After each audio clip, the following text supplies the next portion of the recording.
نحمدہ ونصلی علی رسولہ الکریم، اما بعد فاعوذ باللہ من الشیطان الرجیم، بسم اللہ الرحمن الرحیم۔ قال اللہ تبارک و تعالی من المؤمنین رجال صدقوا ما عاہدوا اللہ علیہ ومنہم من قضی نحبہ ومنہم من ینتظر وما بدلوا تبدیلا۔ وقال تعالی ولا تقولوا لمن يقتل في سبيل الله اموات بل احیاء ولكن لا تشعرون۔ وقال النبی صلی اللہ علیہ وسلم كانت بنو اسرائیل تسوسهم الانبیاء كلما هلك نبی خلفه نبی وَإِنَّهُ لَا نَبِيَّ بَعْدِي سَيَكُونُ خُلَفَاء فَيَكْثُرُونَ۔ وقال النبی صلی اللہ علیہ وسلم لا تزال طائفة من أمتي قائمين على الحق لا يضرهم من خالفهم۔ صدق اللہ مولانا العظیم وصدق رسولہ النبی الکریم۔ معزز دوستو، دین اسلام انسانیت کے لیے وہ اعلیٰ تعلیم و تربیت کا اہتمام کرتا ہے جس پر عمل کر کے دنیا انسانیت اس دنیا میں بھی ترقی، کامیابی اور حسنہ حاصل کرتی ہے، اور قرآنی تعلیمات اور دین کی تعلیمات پر عمل کر کے آخرت کی کامیابی اور ترقی بھی حاصل کرتی ہے۔ مسلمان اور کافر میں بنیادی فرق یہی ہے کہ کافر اپنے تمام کام دنیا کی ترقی اور کامیابی کے لیے پیش نظر رکھتا ہے، اور مسلمان کے پیش نظر دنیا کی ترقی بھی ہوتی ہے اور آخرت کی ترقی بھی۔ دنیا کی ترقی اس شرط پر کہ وہ آخرت کی ناکامی بن جائے، یہ مسلمان کو گوارا نہیں ہوتی۔ دنیا کی ترقی اس شرط پر کہ یہ دنیاوی ترقی آخرت کی ترقی اور کامیابی کا ذریعہ بنے، اور آخرت کی ترقی اور کامیابی اس مجاہدے کی بنیاد پر کہ اس عمل کے نتیجے میں دنیا میں بھی ترقی حاصل ہو، دنیا میں بھی کامیابی حاصل ہو۔ اور اس کا بنیادی سبب یہ ہے کہ مسلمان اللہ تبارک و تعالیٰ کے ساتھ ایک عہد کرتا ہے، معاہدہ کرتا ہے۔ اللہ پر ایمان لانے کا مطلب اللہ کے ساتھ ایک معاہدہ کرنا ہے،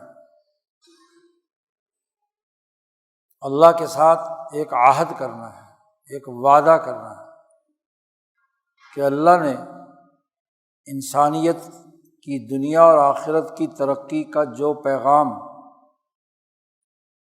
آخری نبی حضرت محمد مصطفیٰ صلی اللہ علیہ وسلم کو عنایت کیا ہے، وہ اس پیغام اور اس کے عملی نظام کو قائم کرنے کے لیے ہر طرح کی قربانی دینے پر تیار ہے۔ مسلمان اس فرد کو کہتے ہیں جو اللہ سے معاہدہ کرتا ہے۔ ہم دنیا میں دیکھتے ہیں کہ انسان معاہدوں کے بغیر نہیں رہتا۔ دنیا کا ہر انسان، مسلمان ہو یا کافر، اس کا کسی نہ کسی کے ساتھ کوئی معاہدہ، عہد اور وعدہ اور تعلق ہوتا ہے، اور نہیں تو ہر مرد اور عورت کا شادی بیاہ کا معاہدہ ہوتا ہے۔ بازار کے اندر خرید و فروخت کا معاہدہ ہوتا ہے، وہ بیع و شراء کرتا ہے، خریدتا ہے، بیچتا ہے، یہ ایک معاہدہ ہے۔ حتیٰ کہ وہ ایک معاہدہ کرتا ہے اپنی ریاست سے وفاداری کا، جسے پولیٹیکل سائنس میں ایسا معاہدہ جسے معاہدہ عمرانی کہا جاتا ہے، سوشل کانٹریکٹ، ایک آئین، ایک قانون، ایک رول آف لا کسی سوسائٹی کی ترقی کے لیے جو ناگزیر ہوتا ہے، ایک ریاست کے شہری اس سوشل کانٹریکٹ کو تسلیم کرتے ہیں۔ سڑک پر چلنے کا جو قانون طے ہو چکا ہے، سب اس معاہدے کی پاسداری کرتے ہیں، اس کی خلاف ورزی کریں تو حادثے کا امکان ہوتا ہے۔ ریاست جس کے شہری ہم ہوتے ہیں، اس کے جاری کردہ قوانین کے ہم پابند ہوتے ہیں، ایک معاہدہ ہے۔ تو دنیا میں انسانی سماج معاہدات سے عبارت ہے، معاہدے کے بغیر کوئی انسان نہیں رہتا، حتیٰ کہ جنگلوں میں رہنے والا وحشی انسان بھی کم از کم مرد اور عورت تو آپس میں ایک معاہدہ کرتے ہی کرتے ہیں، شادی بیاہ اولاد پیدا کرتے ہیں، خواہ وہ گھریلو معاہدہ ہو، وہ کسی قبیلے کا قبیلائی جرگے کا معاہدہ ہو، وہ قبائل پر مشتمل کسی شہر کی شہری ریاست کا ہو، وہ کسی صوبے میں بسنے والے شہروں کا صوبائی سطح پر اپنی صوبائی حکومت کے ساتھ معاہدہ ہو، صوبوں کا مل کر فیڈرل گورنمنٹ کے ساتھ، ریاست کے بنیادی عہدیداروں کے ساتھ معاہدہ ہو، سوشل کانٹریکٹ، اور پھر ممالک آپس میں مل کر ایک بین الاقوامی معاہدہ کرتے ہیں۔ دنیا کے نظام کی یہ ہیرارکی ہے، جو گھر کے نظام خرید و فروخت سے لے کر بین الاقوامی نظام تک وجود میں آتی ہے، جسے ہم دنیا کی ترقی کہتے ہیں۔ وہ دراصل ان معاہدات کی خوش اسلوبی کے ساتھ وجود میں آنا، میاں بیوی کے درمیان اتفاق ہے تو گھر حسنہ ہے، اور میاں بیوی میں ہر وقت جھگڑا ہے تو یہ گھر حسنہ نہیں رہا۔ حضور صلی اللہ علیہ وسلم نے فرمایا کہ اگر کوئی نحوست ہو سکتی ہے تو گھر والوں کی باہمی لڑائی کی سب سے بڑی نحوست ہے۔ سواری ہے، آپ کو منزل مقصود تک نہیں پہنچاتی، ہر جگہ اڑیل خراب ہو جاتی ہے، تو حضور نے فرمایا یہ نحوست ہے اس گاڑی کی۔ گھر کی جتنی ضرورت ہے، گھر اس سے تنگ ہے تو یہ گھر کی نحوست ہے۔ تو معاہدات جب ہم دنیا کی ترقی کی بات کرتے ہیں تو یہ گھر کے معاہدے سے لے کر بین الاقوامی معاہدے تک مختلف درجات ہیں۔ جتنی دنیا مہذب، ترقی یافتہ اور اعلیٰ درجے کی بنتی ہے، اتنے ہی بڑے معاہدے کے ساتھ جڑتی ہے۔ ایک دیہاتی آدمی، پہاڑوں پر رہنے والا آدمی، وہ صرف میاں بیوی کے معاہدے کو جانتا ہے، اس کی ذہنی اور عقلی سطح کسی شہری نظام سے وابستہ نہیں ہوتی، زیادہ سے زیادہ اپنے قبیلے کی جو رسم و رواج ہیں، یہ جرگہ ہے، اس معاہدے کو جانتا ہے بس۔ لیکن ایک آدمی جو کسی شہر میں ہے اور پڑھا لکھا ہے، سماج سے متعلق معاملات ہیں، تو وہ اپنی شہری ذمہ داریوں کو بھی جانتا ہے، بلدیاتی نظام کے جاری کردہ قوانین کو بھی سمجھتا ہے، اپنے صوبے میں جو صوبائی حکومت کے احکامات ہیں ان کو بھی جانتا ہے، صوبائی حکومت کے انتخاب کے طریقہ کار کو بھی جانتا ہے۔ اسی طرح مرکزی حکومت میں ایک ملکی شہری کی حیثیت سے دوسرے ملکوں اور شہروں میں جائے تو اپنے ملک کے وقار اور عزت کے بارے میں بھی وہ آگاہ ہوتا ہے، اور بین الاقوامی دنیا میں اقوام عالم میں جو قوموں کے درمیان باہمی بین الاقوامی تعلقات قائم ہوتے ہیں، خارجہ تعلقات، تجارتی تعلقات، لین دین کے معاملات، کرنسیوں کے معاملات، وہ بھی اس کی سمجھ میں ہوتے ہیں۔ تو جتنی سمجھ ہوتی ہے اتنے ہی درجے پہ انسان ان معاہدات کی پاسداری کر کے اپنی دنیا کے ان تمام معاہدات کو، معاہدات عمرانی کو بہتر کرتا ہے، خوب سے خوب تر کی کوشش کرتا ہے، اپنے گھروں کو، اپنی سڑکوں کو، اپنے شہر کو، اپنے ملک کو، اپنے صوبے کو ترقی یافتہ بناتا ہے۔ یہ آتنا فی الدنیا حسنہ، دین اسلام اس کے حوالے سے بھی ہدایت اور رہنمائی دیتا ہے کہ یہ دنیا کی کامیابی ہے۔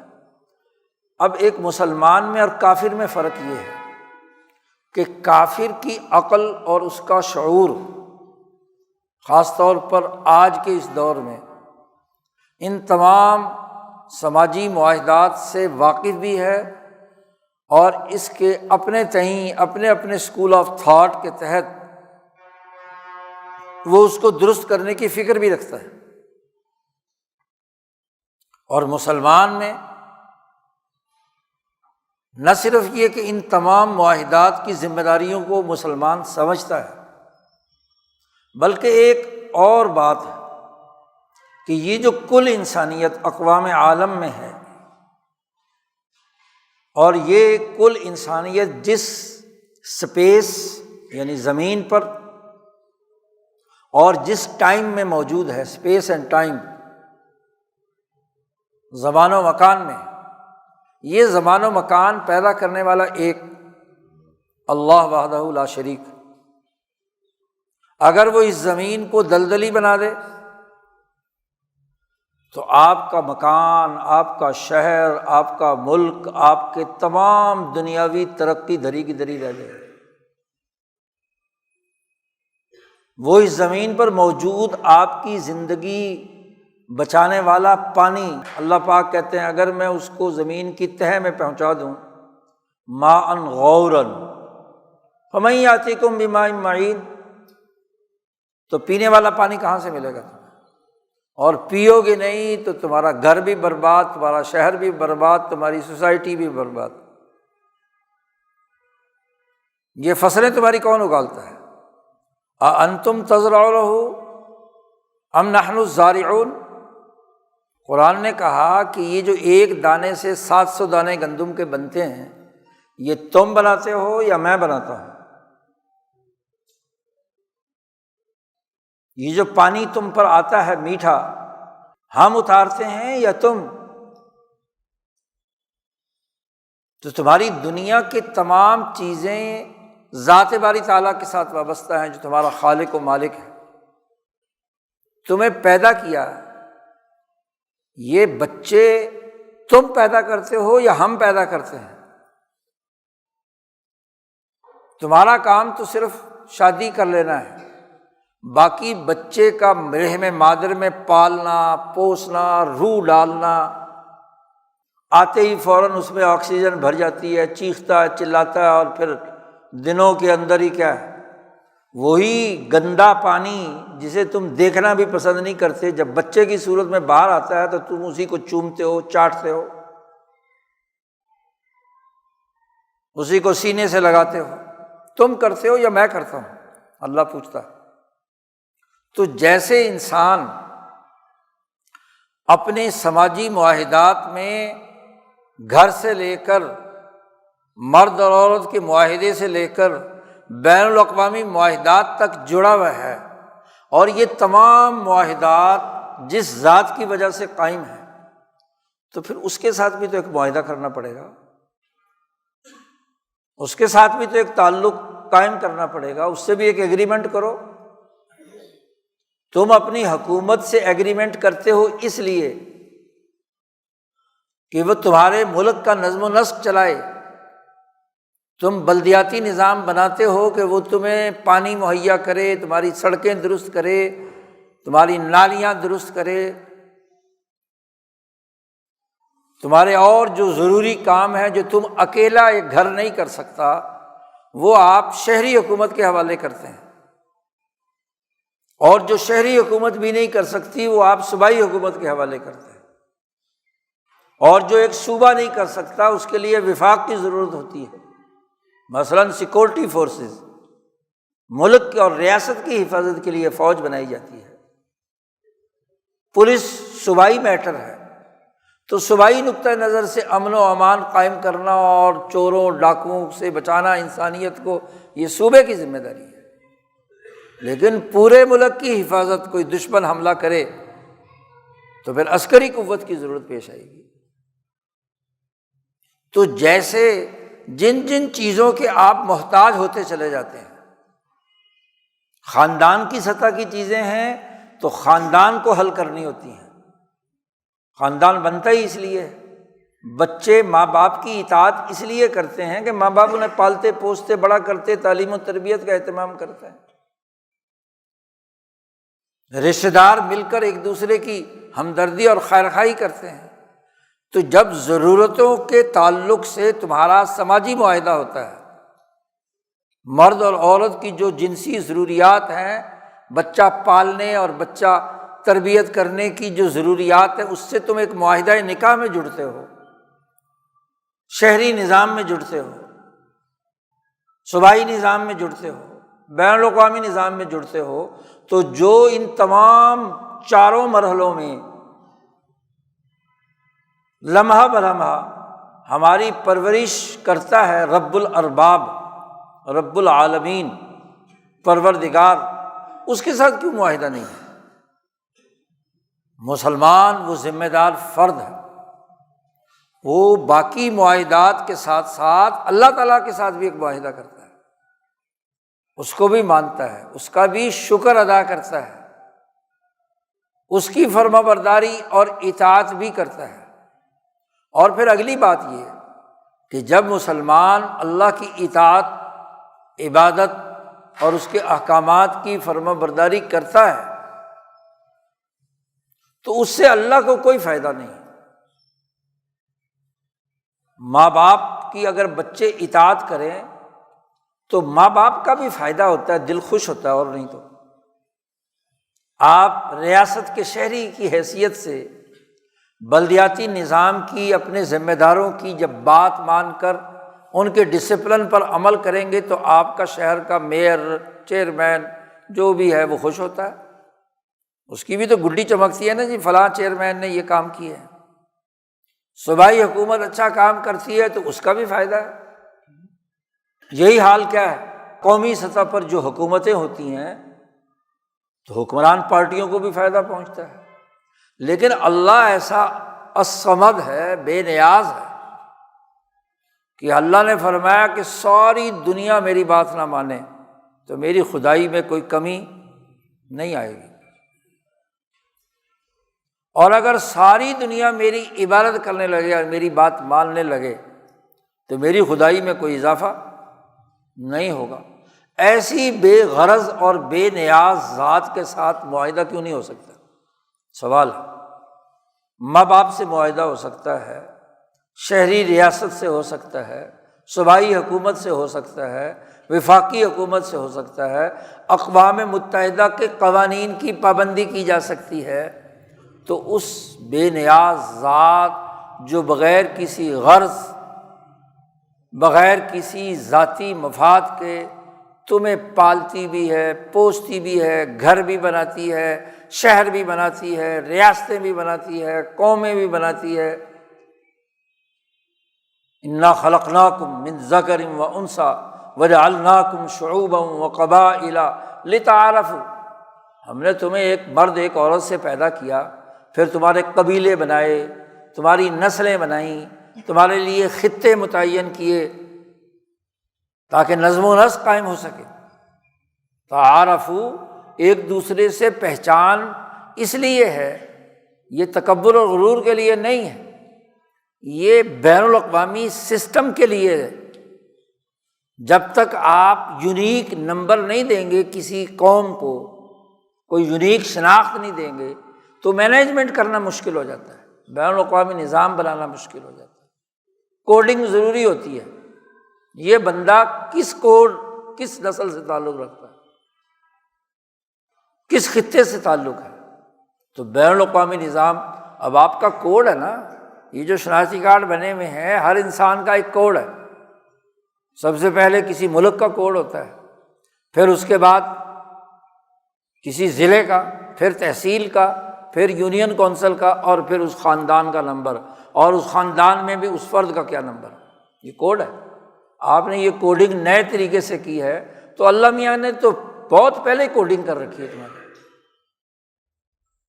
تو یہ تعارف ہے، تعارف کے لیے ہے۔ کیا شناختی کارڈ کی وجہ سے کوئی ایک نسل یا فرد باقی تمام پر بالاتر ہو جائے گا؟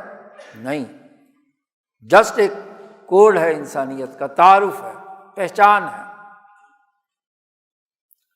اس کی بنیاد پر تکبر اور غرور نہیں ہو سکتا، کسی دوسری نسل پر بالادستی نہیں ہو سکتی۔ رسول اللہ صلی اللہ علیہ وسلم نے فرمایا لا فضل لعربی علی عجمی، کسی عربی کو کسی اجمی پر کوئی فضیلت حاصل نہیں ہے، انسان ہے۔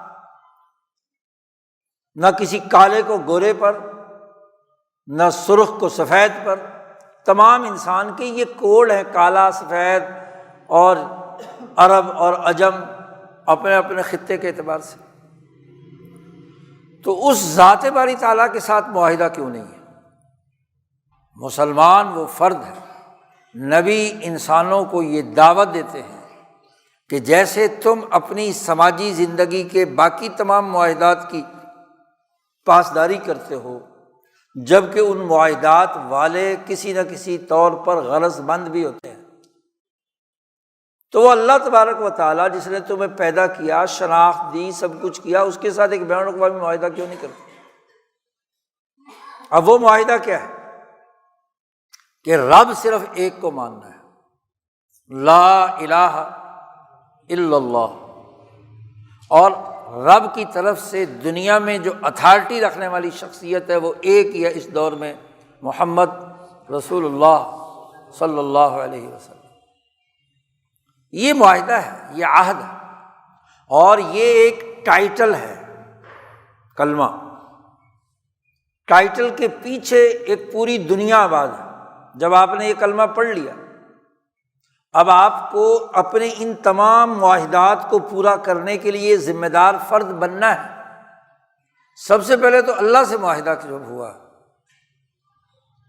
تو اللہ تعالیٰ کے سامنے سر جھکانا ہے، کسی پتھر، کسی بت، کسی فرعون، کسی ایسے ملک کے چیئرمین، حکومت، حکمران صوبائی یا مرکزی یا عالمی، اس کے سامنے سر جھکا کر انہیں خدا نہیں ماننا، انہیں آپ نے شہری سربراہ ماننا ہے، بس ٹھیک ہے، وہ ملکی سربراہ ہے، وہ بین الاقوامی سربراہ ہے، اقوام متحدہ کا سیکرٹری جنرل ہے، تو وہ تمام اقوام عالم کا ایک سربراہ ہے، وہ رب نہیں بن سکتا، کیونکہ جو تمہاری شاہ رگ سے قریب ہے وہ صرف ایک رب ہے۔ باقی جتنے بھی پالنے پوسنے والے ماں ہو یا باپ ہو، شہر کا سربراہ ہو یا ملک کا سربراہ، بین الاقوامی سربراہ ہو، وہ آپ کے اتنے قریب نہیں ہو سکتا جتنے شہر کے قریب اللہ۔ تو اس کے سامنے جھکنا ہے، 5 وقت نماز پڑھنی ہے، عبادت کرنی ہے، اس کے احکامات پورے کرنے ہیں، عبادات کے حوالے سے اس نے کیے ہیں۔ یہ عبادات بھی تمہارے فائدے کے لیے ہے، اللہ کو اس سے کوئی فائدہ نہیں۔ یہ عبادت 5 وقت کی ایک مسجد کی اجتماعیت میں کرنی ہے، تاکہ ایک دوسرے کے دکھ درد میں ایک دوسرے کے بارے میں واقفیت بہم پہنچاؤ، اور جو کمزور، مظلوم، غریب یا کسی مشکل میں گھرا ہوا ہے تو اسلامی بھائی ہونے کی حیثیت سے، انسانی بھائی ہونے کی حیثیت سے اس کے کام آؤ۔ روزہ رکھوایا اس لیے کہ تمہیں بھوک کا احساس ہو، کہ جب آدمی بھوکا ہوتا ہے تو اس پر کیا گزرتی ہے۔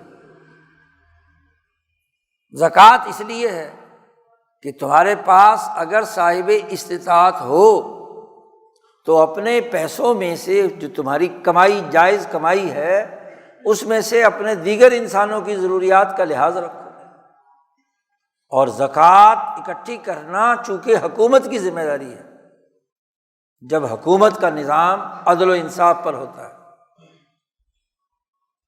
وہ دیکھے کہ ملک کے اندر، پورے ملک کے اندر کہاں غربت ہے، کہاں افلاس ہے، کہاں نظم و نسق قائم کرنا ہے، اس کی اجتماعیت۔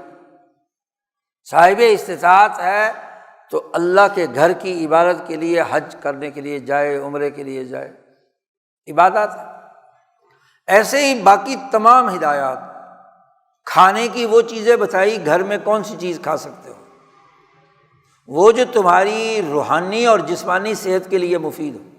گلا سڑا ہوا کھانا نہیں کھا سکتے، خبیث نہیں کھا سکتے، جسم کو بے شک ٹھیک کر رہا ہو لیکن روح کو زخمی کر رہا ہے، خنزیر اور شراب وہ نہیں پی سکتے، کیونکہ یہ تمہاری عادتیں بگاڑ دے گا، تمہاری روح کو زخمی بنا دے گا۔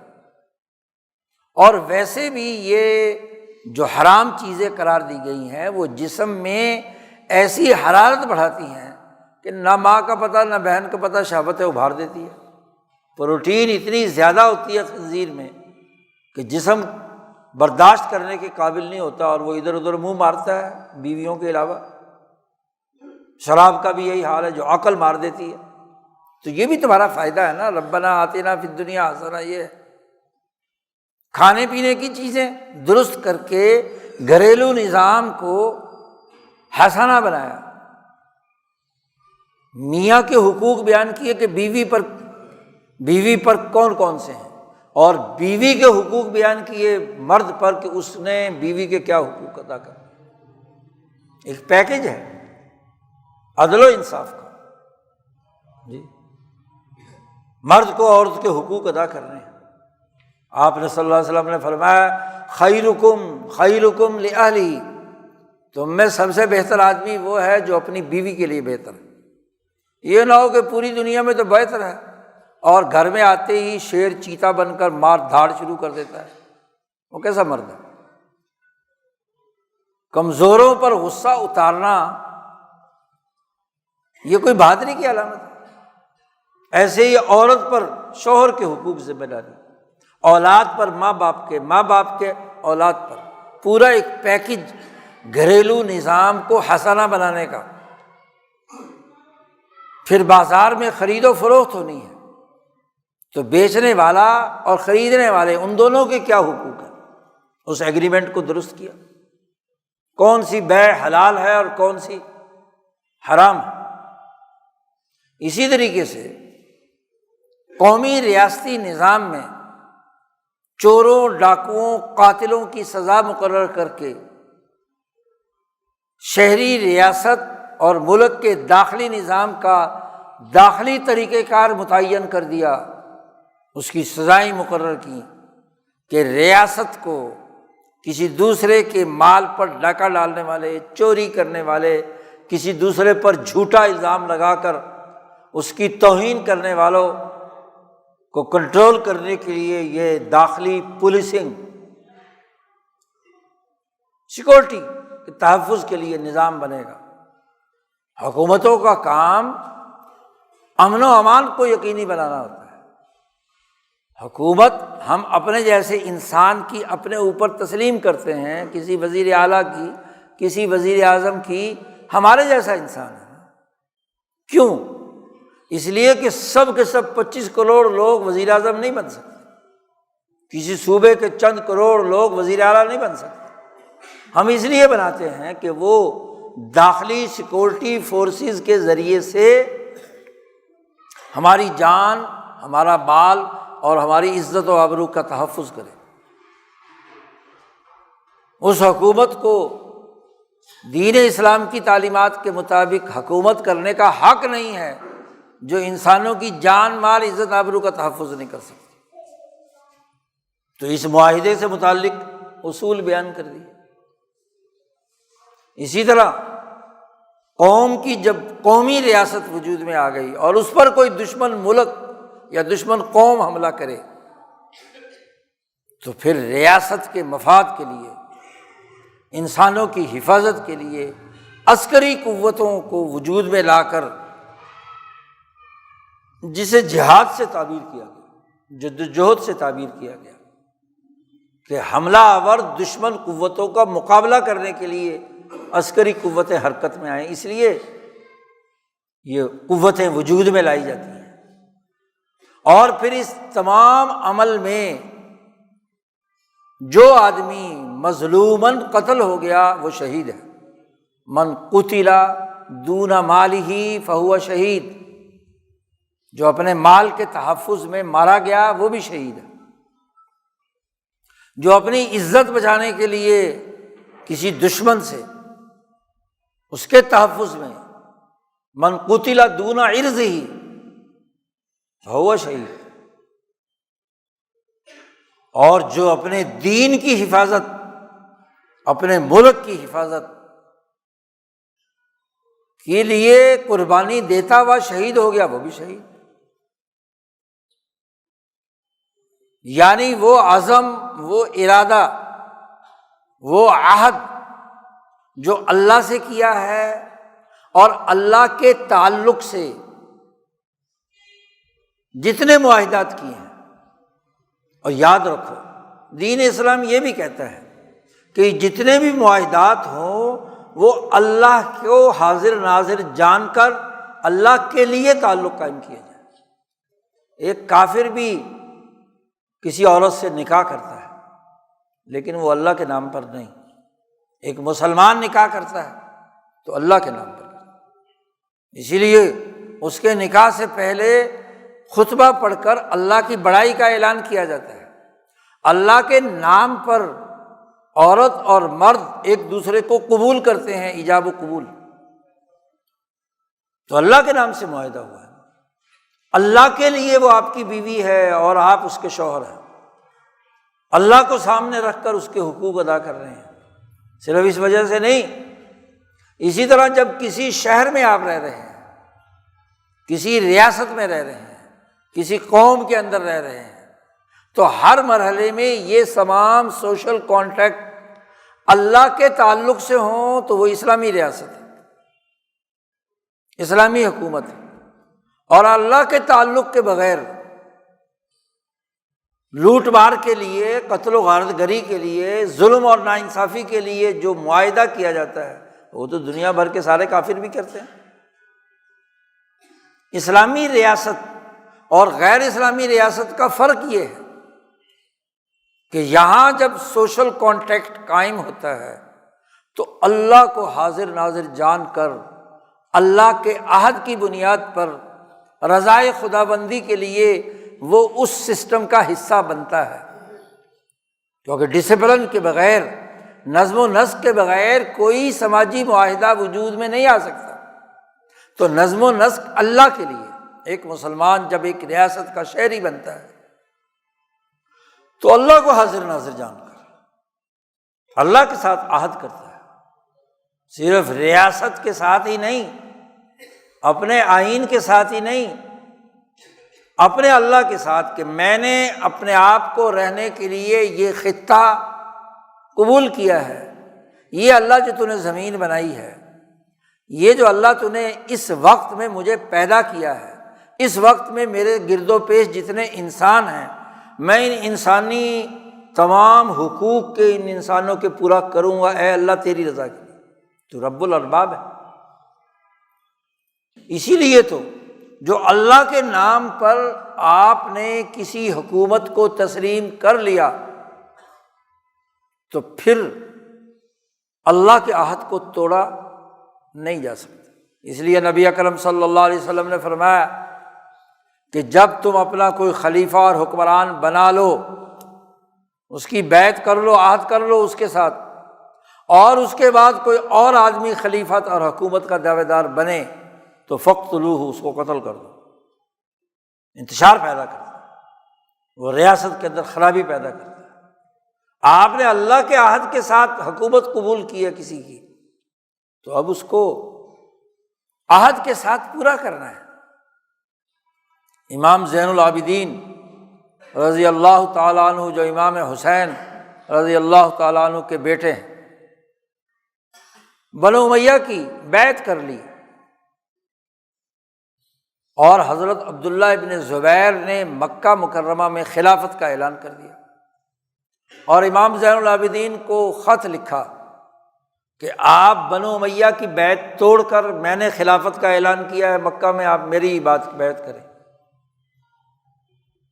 امام زین العابدین نے جواب دیا ایسا نہیں ہو سکتا، ایک طرف صحابی رسول ہیں اور ایک طرف عبد الملک ابن مروان ہے جو تابعی ہیں، بہت بڑے محدث ہیں، بخاری کے راوی ہیں۔ عبد الملک بن مروان احادیث کے راوی ہے، ایک تابعی ہے اور ایک طرف صحابی ہے، لیکن جب ایک حکومت قائم ہو گئی اور ان کی بیعت کر لی تو امام زین العابدین نے انکار کر دیا کہ اب میں دوسرے خلیفہ کو قبول کرنے کے لیے تیار نہیں ہوں، یہ تو پھر حکومت ایک بچوں کا کھیل بن جائے گی، اللہ کے لیے ایک سے معاہدہ کیا ہے۔ حضرت عبداللہ ابن عمر رضی اللہ تعالیٰ عنہ جب مدینے والوں نے بنو امیہ کی حکومت کی مخالفت پر لوگوں نے جلسے جلوس نکالے تو حضرت عبداللہ ابن عمر رضی اللہ تعالیٰ عنہ نے اپنے تمام بیٹوں، پوتوں، پڑپوتوں کو ایک جگہ جمع کیا۔ انہوں نے فرمایا کہ دیکھو، ہم نے اللہ کا عہد کر کے ان اموی حکمرانوں کی بیعت کی ہے، اللہ کے نام پر کی ہے، ہم اس احتجاج اور توڑ پھوڑ میں شریک نہیں ہوں گے، ہم اس میں شامل نہیں ہوں گے، کیونکہ ہم اللہ کے نام پر ایک عہد کر چکے ہیں۔ اس کی بغاوت گویا کہ اللہ کے عہد کو توڑنا ہے، میں یہ کام نہیں ہونے دوں گا۔ تو بنیادی بات یہ تمام معاہدات اللہ کے لیے ہے۔ اب اسی بنیاد پر سمجھیے یہ آیت مبارکہ جو تلاوت کی گئی ہے یہ سورۃ الاحزاب کی آیات مبارکہ ہے۔ تو اس آیت مبارکہ میں اللہ نے ارشاد فرمایا ہے من المؤمنین رجال صدقوا ما عاہدوا اللہ علیہ، مومنین میں سے ایسے جواں مرد رجال، لیکن جو بہادر دلیر اپنے معاہدے کی پاسداری کرنے والا ہوتا ہے اس کو عربی میں کہتے ہیں رجال، کہ یہ ہے جوان، یہ ہے مرد، یہ عورتوں کی طرح یا کمزور مردوں کی طرح معاہدے کر کے توڑنے والا نہیں ہے۔ من المؤمنین رجال صدقوا ما عاہدوا اللہ علیہ، جو انہوں نے اللہ سے معاہدہ کیا ہے اس پر قائم ہے، معاہدے کے اوپر سچائی کے ساتھ قائم ہے، سچ کر دکھایا جو انہوں نے معاہدہ کیا تھا۔ غزوہ احزاب کے موقع پر جب تمام قبائل عرب کی اتحادی قوتوں نے مدینہ منورہ پر حملہ کیا ابو سفیان کی قیادت میں، غزوہ احد میں تو صرف مکے والوں نے حملہ کیا تھا، غزوہ بدر میں ابو جہل اور اس کے ساتھ لشکر نے حملہ کیا تھا۔ تو بدر میں ابو جہل اور اس کے لشکر کو شکست دے کر جو ازلی طور پر محروم تھے انسانی معاہدات سے، ابو جہل اور اس کے ہم نوا، وہ یا قتل ہو گئے یا گرفتار ہو کر ذلیل ہو گئے۔ اب جو بچی کھچی طاقت تھی اور ان مقتولین کی جو اولاد تھی مکہ کے قریشی، وہ احد میں حملہ آور ہوئے تھے، صرف مکہ کی طاقت، لیکن اس طاقت کو بھی شکست ہو گئی، کیونکہ ریاست مدینہ جن معاہدے پر قائم تھی ہر فرد اس معاہدے پر سچائی سے عمل کر رہا تھا، ریاست کا ہر شہری، انہوں نے اس کی پاسداری کی، پابندی کی۔ اب جب دیکھا مکے کے مشرکوں نے کہ غزوہ بدر کے اندر ہماری مرکزی قیادت قتل ہو گئی اور غزوہ احد کے اندر ہم مکے کی جتنی فوجیں تھیں وہ شکست کھا گئی. ٹھیک ہے ہم نے مسلمانوں کا نقصان کیا، 70 صحابہ شہید ہوئے غزوہ احد میں، لیکن ان کا بھی اتنا ہی نقصان ہوا قریشیوں کا. تو مکہ کی طاقت ختم ہو گئی، وہ اب لڑنے کے قابل. اور جب دشمن طاقت خود بیکار ہو جائے تو پھر اس نے تمام قبائل عرب میں پروپیگنڈا کیا کہ بھائی یہ محمد صلی اللہ علیہ وسلم جو ہے، مدینے کی ریاست جو ہے، تم قبائل عرب کو کیا ہے، تمہاری دشمن ہے، تمہیں بھی ہڑپ کر جائے گی، چلو ہمارے ساتھ. تو بہت سارے قبائل، بلکہ تمام عرب کے قبائل سوائے مدینے والوں کے، تمام قبائل متحدہ قوت بنا کر حملہ آور ہوئے. حالت یہ تھی، اس غزوہ احزاب میں اللہ نے بیان فرمایا ہے کہ کوئی عرب کا قبیلہ پیچھے نہیں رہ گیا، تمام حملہ آور ہیں، اور اکیلے اوس اور خزرج اور مدینہ کے مسلمان مہاجر وہ باقی رہ گئے. خوف زدگی اتنی ہے، اذ زاغت الابصار وبلغت القلوب الحناجر وتظنون باللہ الظنون.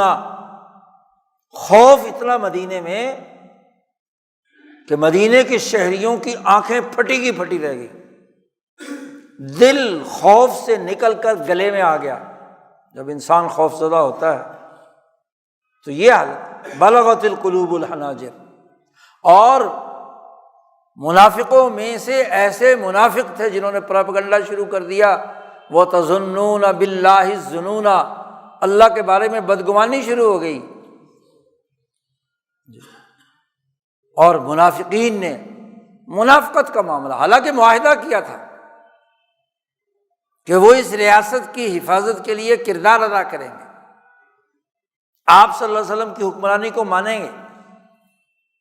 عہد اللہ لا یولون الادبار، قرآن نے ان کا معاہدہ ذکر کیا ہے کہ پشت پھیر کر نہیں بھاگیں گے، یہ معاہدہ تھا اللہ سے.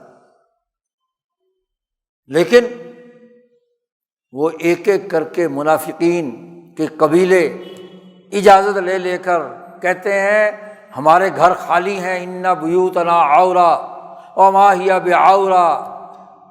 حالانکہ گھر خالی نہیں تھے، خواتین بہادر موجود تھیں، لیکن بہانے کر کے نا جی گھر خالی ہے، جی میں نے گھر جانا ہے. جب کسی نے کام نہ کرنا ہو تو کہ جی بیگم بیمار ہے، جی گھر میں فلانا مسئلہ ہے، تو جان بچانے کے لیے اجتماعی کام سے کیا ہے، یتسللون منکم لواذا، قرآن کہتا ہے کھسک جاتے ہیں چپکے سے، بغیر بتائے، بغیر اجازت لیے. تو کھسکنا شروع ہو گئے منافقین. خوف زدگی اتنی ہے. اس موقع پر اللہ نے کہا ہے وَلَمَّا رَأَى الْمُؤْمِنُونَ الْأَحْزَابَ هَذَا مَا وَعَدَنَا اللَّهُ وَرَسُولُهُ وَصَدَقَ اللَّهُ وَرَسُولُهُ. جب انہوں نے متحدہ قوتیں عربوں کی دیکھی تو انہوں نے کہا اب تو لڑائی کا مزہ آئے گا. حضور صلی اللہ علیہ وسلم فرماتے تھے کہ تم تمام قبائل کو شکست دو گے، تو ہم سوچتے تھے کہ ہم کس کس قبیلے سے پورے عرب میں گھوم پھر کر الگ الگ قبیلوں سے لڑیں گے. یہ تو اللہ نے ہم سے جو وعدہ کیا تھا، یہ سارے قبائل اکٹھے ہو کر آ گئے تاکہ ایک ہی جنگ کے اندر ساروں کا کام نمٹا دیا جائے. مومنون نے جب احزاب متحدہ قوتوں اور پارٹیوں کو اور قبیلوں کو دیکھا تو کہا ھذا ما وعدنا اللہ ورسولہ، اللہ نے جو وعدہ کیا تھا کہ سارے قبیلوں کو شکست دو گے تو وہ خود ہی آ گئے ہمارے پاس چل کر، اب موقع ان کو شکست دینے کا. ھذا ما وعدنا اللہ ورسولہ، اور اللہ کا وعدہ اور رسول کا وعدہ جھوٹا نہیں ہو سکتا. یہ ہے وہ حوصلہ. اور پھر اللہ پاک نے فرمایا من المؤمنین رجال صدقوا ما عاہدوا اللہ، اللہ سے جو انہوں نے معاہدہ کیا تھا وہ بالکل سچے ہو گئے، سچے ثابت ہوئے. انہوں نے پشت پھیر کر بھاگے نہیں، بلکہ جم کر دشمن سے مقابلہ کرنے کے لیے تیار ہو گئے۔ اور اللہ پاک فرماتا ہے ان میں سے کوئی بھی تبدیل نہیں ہوا اپنے معاہدے سے۔ منہم من قضا نحبہ، نحب کہتے ہیں عربی میں عہد کو، ارادے کو، نظر ماننے کو۔ تو کچھ ایسے تھے جنہوں نے اپنا معاہدہ پورا کرتے کرتے جان دے دی، نظر پوری کرتے ہوئے شہید ہو گئے۔ 70 صحابہ غزوہ احد میں شہید ہوئے، احزاب میں شہید ہوئے۔ یہاں مفسرین نے صحابہ کے بہت سے واقعات لکھے ہیں، مصعب بن عمیر کے، انس بن نضر کے، طلحہ کے، کہ جنہوں نے اس عہد کو پورا کرنے میں اپنی جان بھی دے دی۔ اور وَمِنْهُمْ مَن يَنتَظِرُ، اور ان میں سے وہ بھی ہیں جو اپنے عہد کو پورا کرنے کے انتظار میں ہیں، لیکن وہ لوگ تبدیل نہیں ہو۔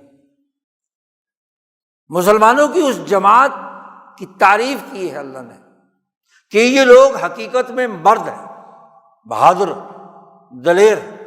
منافقین کا تذکرہ پیچھے کیا کہ ان کی مردانگی تو بس بیکار سی ہے، جیسے ہی دباؤ پڑا تبدیل ہو گئے، جیسے ہی تمام قبائل کو حملہ آور دیکھا تو دم دبا کر بھاگ گئے۔ بزدل، اللہ کا معاہدہ بھی چھوڑ دیا جو میثاق مدینہ حضور صلی اللہ علیہ وسلم کی ریاست سے کیا تھا، سوشل کانٹریکٹ، وہ بھی توڑ دیا۔ بڑی بے غیرتی دکھائی انہوں نے تو، منافقین نے پیچھے بھاگ گئے۔ لیکن صحابہ کی اولو العزم جماعت جم کر لڑی اور اتنا رعب پیدا ہوا کہ وہ سارے قبائل عرب بیک وقت شکست کھا کر بھاگ گئے۔ ایسا رعب پیدا کیا، قرآن کہتا ہے وَقَذَفَ فِي قُلُوبِهِمُ الرُّعْبَ، ان کے دلوں میں رعب پیدا کر دیا اللہ نے کہ یہ تو بہت بڑی فوجی طاقت ہے، یہ بہت بڑی ریاست کی محافظ قوت ہے، اور اس راستے میں کچھ نے جان دے کر اپنے آپ کو کیا ہے اپنا عہد پورا کیا، اور کچھ جان دینے کے انتظار میں اپنے عہد کو پورا کرنے کے لیے جان ہتھیلی پہ لیے پھرتے ہیں۔ یہ صحابہ کی تعریف۔ اور پھر تاریخ نے دیکھا کہ جہاں جہاں بھی صحابہ پہنچے، آپ صلی اللہ علیہ وسلم کی زندگی میں، خلفائے راشدین کی زندگی میں، بعد کی مسلمان حکومتوں کے زمانے میں، وہ اپنے نحب کو، اپنے عہد کو، اپنے نظر کو، اپنے معاہدے کو پورا کرنے کے لیے جان ہتھیلی پہ رکھ کر دنیا بھر میں پھیل گئے۔ کوئی صحابی اس کے بعد مدینہ میں شہید نہیں ہوا قیصر و کسریٰ کے خلاف، دنیا بھر کے ظلم کے خلاف۔ اس معاہدے کی اصل حقیقت کو سمجھانے کے لیے کہ میاں بیوی کے معاہدے سے لے کر بین الاقوامی معاہدات اس رب الارباب کے ہاتھ پر، اس کے نام پر قائم کیے جانے چاہیے۔ یہ دنیاوی مفاد، لالچ اور خود غرضی کی بنیاد پر نہیں۔ دنیا بھر کی قومیں انہوں نے اس دین کو قبول کیا، سینے سے لگایا، اور وہاں ایسے مردان راہ پیدا ہوتے رہے جن میں سے من قضا نحبہ ومنہم من ينتظر۔ پوری تاریخ اسلام کے 1200 سال 1400 سال اٹھا کر دیکھ لیں، وہ اولو العزم جنہوں نے جانیں قربان کر کے اللہ کے ساتھ کیے ہوئے اس معاہدے کو، قومی ریاستوں کو درست خطوط پر قائم کرنے کے لیے قربانیاں دیں، شہید ہو گئے۔ یا وہ اولیاء اللہ جنہوں نے اس انتظار میں انقلابی جدوجہد اور کوشش کی، ریاستیں قائم کی، عدالتیں لگائیں، فوجی ڈسپلن قائم کیا، تعلیم و تربیت کا کام کیا، انسانوں کو راہ ہدایت کے راستے پر ڈالا، اولیاء اللہ، علماء ربانیین، محدثین، فقہاء، حکمران، خلفاء، سیاست دان، معیشت دان، اس انتظار میں کہ ہماری بے شک جان نکل جائے، ہمیں یہ کام دنیا میں منتقل کرنا ہے، انسانیت کو اللہ سے عہد کرنا سکھانا ہے، زبردستی نہیں، طاقت کے بلبوتے پر نہیں، دعوت کے ذریعے سے، سمجھا کر، دلائل کے ذریعے سے۔ اور اگر کوئی نہیں بھی مانتا تو صرف اس وجہ سے کہ تم کلمہ نہیں پڑھ رہے، جنگ نہیں ہے۔ بہت سے یہودی مدینہ میں حضور صلی اللہ علیہ وسلم کے ذمہ ہیں، یعنی ریاست نے ان کی ذمہ داری کا عہد اٹھا لیا خلفائے راشدین کے زمانے میں۔ حضرت عمر فاروق پر حملہ کرنے والا ایک مجوسی ہے، غیر مسلم۔ حضرت عثمان کو شہید کرنے والے لوگ منافق ہیں، لیکن مدینہ میں رہ رہے ہیں۔ حضور صلی اللہ علیہ وسلم دنیا سے جانے لگے تو جو وصیت انہوں نے کی ہے اپنے ہونے والے خلیفہ کے لیے، ابو بکر صدیق سے کہا کہ میں تمہیں وصیت کرتا ہوں، مہاجرین کی، یہ سب سے پہلے مسلمان ہیں جنہوں نے قربانیاں دی ہیں، میں تمہیں وصیت کرتا ہوں انصار کے ساتھ حسن سلوک کی، اور اس کے بعد میں تمہیں وصیت کرتا ہوں جو اللہ اور اس کے رسول کے ذمے پر غیر مسلم یہاں رہ رہے ہیں۔ مسلمانوں کی تو تم خود کرو گے کہ مسلمانوں کے تم سربراہ ہو، لیکن جو غیر مسلم جن سے معاہدہ ہوا ہے، ذمی جنہیں کہا جاتا ہے، ذمی کہا ہی اس لیے جاتا ہے کہ ان کا ذمہ مسلمان ریاست نے اپنے ذمے لیا ہے، ان کی جان، مال، عزت، آبرو کے تحفظ کا، اسے ذمی کہتے ہیں، کہ ان کے حقوق کا بھی لحاظ رکھو گے، عورتیں کمزور ہیں ان کے حقوق کا بھی لحاظ رکھو گے، یہ عہد لیا۔ اور جب ابو بکر صدیق، بخاری میں الفاظ ہیں، ابو بکر صدیق دنیا سے جانے لگے اور عمر فاروق کو خلیفہ مقرر کیا تو عمر فاروق سے عہد لیا، یہی عہد انصار، مہاجرین، مسلمان اور ہر وہ جو ذمی ہیں۔ عمر فاروق نے جب 6 رکنی کمیٹی بنائی اور کہا کہ ان میں سے کوئی ایک خلیفہ ہو، جو خلیفہ ہو وہ ان شرائط کی پابندی کرے۔ عثمان غنی شہید ہونے لگے تو اپنے خلیفہ سے کیا ہے، عہد لیا ہے۔ حضرت علی شہید ہونے لگے تو اپنے بیٹے امام حسن سے عہد لیا ہے، یہی۔ اور حضرت حسن نے جب حکومت حضرت امیر معاویہ رضی اللہ تعالیٰ عنہ کے حوالے کی تو تحریری جو خط معاہدہ ہوا ہے اس معاہدے میں یہی الفاظ لکھے گئے کہ مسلمانوں کی تو تم خود بخود حفاظت کرو گے، لیکن غیر مسلم جو ذمی ہماری ریاست میں رہ رہے ہیں ان کے حقوق کا بھی تم تحفظ کرو گے۔ تو دین اسلام ایک انسانی اور قومی ریاست قائم کرتا ہے جس میں تمام معاہدات کی پاسداری کا سسٹم موجود ہوتا ہے۔ اسی لیے جہاں جہاں دین اسلام پھیلا وہاں وہاں زبردستی کلمہ نہیں پڑھایا گیا، ہاں اپنی خوشی سے جنہوں نے دین کا معاہدہ کیا، دین اسلام قبول کیا، ذمہ داریاں انہیں سکھائی گئیں، وہ دین اسلام میں داخل ہوئے، اپنی ایمان کہتے ہی اس کو ہے جو دل کی خوشی سے اللہ پر ایمان لائے۔ جبر سے جب کلمہ پڑھاتے ہیں تو اس کلمے کا اعتبار کوئی نہیں، اس کلمے کا کیا اعتبار؟ معاہدہ خوش دلی سے ہوتا ہے، معاہدہ بد دلی سے یا جبر سے معاہدہ نہیں کہلاتا۔ یہ سامراجی طریقہ کار تو ہے، دین اسلام کا یہ طریقہ کار نہیں رہا۔ اب آپ دیکھیے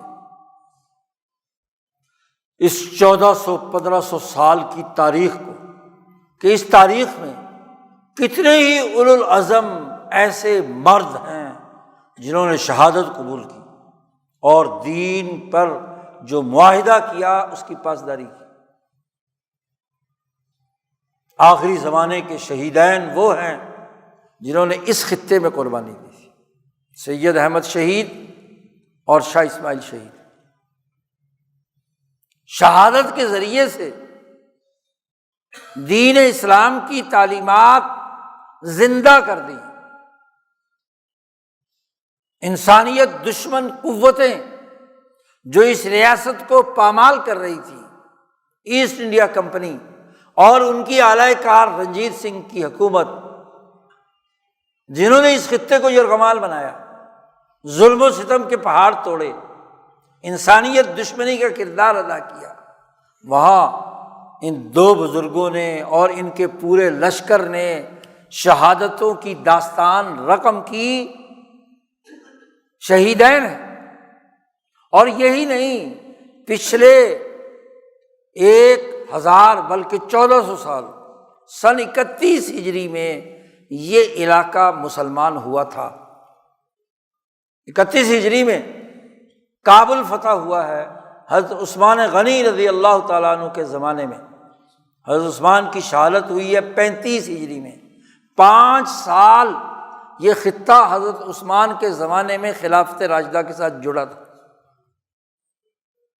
انہی کے زمانے میں محلب بن ابی صفرہ نے بلوچستان اور اس کے ساتھ ساتھ یہ بنو، خیبر پختونخوا، پشاور، کابل تک یہ علاقہ حضرت امیر معاویہ کے زمانے میں اور عثمان غنی کے زمانے میں یہاں کی بسنے والی قوموں اور نسلوں نے دین اسلام قبول کیا تھا اپنی خوشی سے۔ یعنی اس خطے میں بسنے والے لوگوں کے آباء و اجداد نے آج سے 1400 سال پہلے اللہ کے ساتھ ایک معاہدہ کیا تھا، پوری کی پوری قوم مسلمان ہو گئی تھی سوائے چند ایک خاندانوں کے۔ دین اسلام کی نعمتوں سے مشرف ہوئی، وہ معاہدہ کیا جو صحابہ نے اللہ سے کیا ہوا تھا، جن صحابہ کی تعریف کی، اور وہ صحابہ پھیل گئے تعلیم و تربیت کے لیے، جہاد کے لیے، ممالک کو فتح کرنے کے لیے۔ فتح کے بارے میں بھی ایک بڑا عجیب سا تصور ہمارے دماغوں میں پایا جاتا ہے کہ تلوار کے بل بوتے پر سب کو گردن پر رکھ کر کہا کلمہ پڑھ لو۔ یہ نہیں، کیا کام کیا انہوں نے فتح میں؟ یہ انگریزوں کی دنیا میں حکومت سے پہلے جتنی بھی جنگیں ہوتی تھی وہ حکمران طبقوں کے درمیان ہوتی تھی، عوام میں نہیں ہوتی تھی۔ غزوہ بدر ہوئی ہے تو دونوں طرف سے سورما، بڑے بڑے سردار ایک دوسرے کو للکارا ہے جی۔ مکہ کی طرف سے سردار ایک میدان میں آ کر للکارتا تھا تو ابو عبیدہ ابن الجراح اس کے مقابلے میں نکلے، دوسرا آیا تو علی المرتضیٰ نکلے، تیسرا آیا تو طلحہ بن، یعنی مردوں کی لڑائی ہوتی تھی، سرماؤں کی لڑائی ہوتی تھی، اور جو قتل ہو گیا، راستے سے ہٹ گیا تو دوسرا اس کی جگہ پہ سورما پیش ہوتا تھا۔ کسریٰ ایران کے ساتھ جنگ ہوئی تو ایک طرف سعد ابن ابی وقاص کا لشکر مسلمانوں کا، ایک طرف کسریٰ ایران کا ہے، تو مبارزہ جسے کہتے ہیں، سردار لڑتے تھے، سردار مقابلے میں آتے تھے، اور ادھر سے مسلمانوں کی طرف سے جو سردار ہوتا تھا، بہادر دلیر ہوتا تھا، وہ مقابلے پر جاتا تھا۔ یہ ہرمزان جو کسریٰ ایران کا وزیر تھا، اس نے بھی آ کر للکارا میدان میں، تو اس کے مقابلے میں جو صحابی میدان میں آئے وہ تلوار لیے ہوئے ناچ رہا ہے مقابلے پر، تو مقابلے پر لڑنے کے لیے مسلمانوں کی طرف سے بندہ آتا ہے، اور اتنے میں چابک دستی کے ساتھ انہوں نے اپنے اوپر ایک چادر تھی وہ اس کے اوپر ڈالی اور تلوار سمیت اس میں لپیٹ لیا، اور پکڑ کر اٹھا کر لے آئے سعد بن وقاص کے پاس، جوڑ لیا گیا، ہاتھ پاؤں باندھے، سعد بن وقاص نے عمر فاروق کے پاس بھیج دیا، شکست تسلیم کر لی، مسلمان ہو گیا۔ تو وہ وزیر جو کسریٰ ایران کا تھا وہی مشیر بنا عمر فاروق کا، ہرمزان سے پوچھا کہ جنگی حکمت عملی کیا ہونی چاہیے، اب تم میرے مشیر ہو، بتاؤ میری طرف سے اب کیسے؟ اس نے کہا یہ قیصر و کسریٰ اور یہ پورا منظرنامہ تفصیلی شاہ ولی اللہ صاحب نے قصہ لکھا ہے، یوں سمجھ لو کہ ان کا سر ایک پرندہ ہے، گدھ ہے، اس کا جو سر ہے وہ کسریٰ ایران، اور اس کے جو دو پر ہیں، ایک قیصر کا اور ایک جو باج گزار علاقے کسریٰ کے ہیں وہ، یہ دو پر ہیں، پروں سے لڑتے رہو گے تو ایک پر قتل خراب کرو گے، دوسرا پر اپنا کام کرے گا، ایک ٹانگ کاٹو گے تو دوسری ٹانگ کام کرے گی، لیکن اگر سر کچل دو تو معاملہ کیا ہے؟ اس نے کہا کیسے کچلا جائے گا؟ تو اس نے عمر فاروق کو بتایا کہ اس کسریٰ ایران کے میں اس کا مشیر رہا ہوں، اندر کے راز اس کے پاس تھے، اس نے کہا اس کا سر کچلنے کا یہ طریقہ ہے۔ اس کے مطابق سعد بن وقاص کو حضرت عمر فاروق نے یہ بات سمجھائی، اور پھر جو کسریٰ ایران کی گردن اتار کر مدینہ پہنچائی گئی، سر قتل ہو گیا سارا کا سارا۔ تو حکمران لڑتے تھے، اور جو حکمران مر جاتا تھا اس کی فوج خود بخود فاتح کے لشکر میں کا حصہ ہوتی تھی، انسانیت کا قتل عام نہیں ہوتا تھا، یہ طریقہ جنگ تھا۔ تو کابل اس طرح نہیں فتح کیا کہ پوری کابل میں سروں کے مینار بنا دیے گئے، نہیں، وہاں جو جاہل اور ظالم حکمران تھا وہ قتل ہوا، خود بخود کابل کے تمام لوگ جو ہیں دین اسلام کی ریاست میں آ گئے، اور پھر اپنی مرضی سے، آزاد مرضی سے مسلمانوں کا سلوک دیکھا۔ جیسے رسول اللہ صلی اللہ علیہ وسلم جب مکہ فتح کیا تو چند سردار، 6 یا 7 سردار تھے جن کو راستے سے ہٹایا گیا، کوئی بڑا قتل عام نہیں ہوا، سب کو چھٹی دے دی کہ جو امن حاصل کرنا چاہتا ہے اپنے گھر کا دروازہ بند کر لے، بس ابو سفیان کے گھر چلا جائے، خانہ کعبہ میں جا کر چھپ جائے، ہم مسلمان کچھ نہیں کہیں گے۔ اور پھر 4-5 دن عدل و انصاف کا ماحول قائم کیا، تو 4-5 دن کے بعد عرب کے بڑے بڑے سردار حضور صلی اللہ علیہ وسلم کے پاس آئے کہ مسلمان کر لو۔ حضور صلی اللہ علیہ وسلم نے فرمایا جس دن ابو سفیان مسلمان ہوا تھا اس دن کیوں نہیں ہوئے؟ انہوں نے کہا ہم دیکھنا چاہتے تھے کہ آپ بادشاہوں کی طرح مکہ کے اندر قتل عام کریں گے ظالموں کی طرح، یا ایک واقعی نبی کی حیثیت سے انسانیت پر شفقت کا معاملہ کریں گے۔ تو ایک ہفتے میں ہم نے دیکھ لیا کہ آپ کی حکومت تو رحمت ہے، تو رحمت کے اس نظام کو ہم کیوں نہ قبول کریں؟ یہ طریقہ کار ہمیشہ فتوحات کا رہا ہے، اور یہاں کے جتنے علاقے بھی بعد میں صحابہ نے فتح کیے اس میں بھی یہی طریقہ کار تھا۔ اور پھر بنو امیہ کے آخری زمانے میں 91-92 ہجری میں محمد بن قاسم جب ٹھٹھا سے تو ملتان اور لاہور تک کا علاقہ، دریائے سندھ کے دوسری طرف کا علاقہ، وہاں کی نسلیں مسلمان ہوئیں، اور محمد بن قاسم کو اوتار بنا کر اسلام کے دائرے میں داخل ہو گئی۔ جو اس نے انصاف قائم کیا، جو اس نے یہاں کی مقامی آبادی کے ساتھ سلوک کیا، یہاں کے ظالم راجاؤں مہاراجاؤں سے نجات دی، اور جہاد کا یہ تصور ربیع بن عامر نے تاریخ میں موجود ہے، کسریٰ ایران کے سامنے بھی پیش کیا تھا۔ اس نے پوچھا تھا تم عرب کے بدو کس لیے آئے؟ تو فرمایا ہم اپنی خواہش سے نہیں آئے، کوئی لالچ نہیں ہے، کوئی دنیا کا مفاد نہیں ہے، اللہ ابتعثنا، اللہ نے ہمیں بھیجا ہے، اور اس لیے بھیجا ہے کہ ہم انسانوں کو تمہاری غلامی سے نکال کر اللہ وحدہ لا شریک کے معاہدے کے ساتھ جوڑ دیں، لنخرج الناس من عبادۃ العباد الی عبادۃ اللہ وحدہ۔ اس کام کے لیے آئے ہیں ہم، اس لیے آئے ہیں کہ من ضیق الدنیا الی سعتھا، دنیا کی تنگیوں سے نکال کر دنیا کی خوشحالی اور ترقی کی طرف جانا چاہتے ہیں۔ ہم اس لیے آئے ہیں کہ من جور الادیان الی عدل الاسلام، ہم مذاہب کے ظلم سے نکال کر اسلام کے عدل کی طرف لے جانا چاہتے ہیں۔ یہ اصول تھا فتوحات کا۔ اب اس کی بنیاد پر یہ شمال مغربی ہند، جس پر آج پاکستان اس کے آدھے حصے پر قائم ہے، اس خطے کی نسلوں نے 1200 سال پہلے ہمارے آباء و اجداد نے جو اس خطے پر بسنے والے، یہاں کی مختلف زبانیں بولنے والے، انہوں نے یہ دین اسلام قبول کیا تھا۔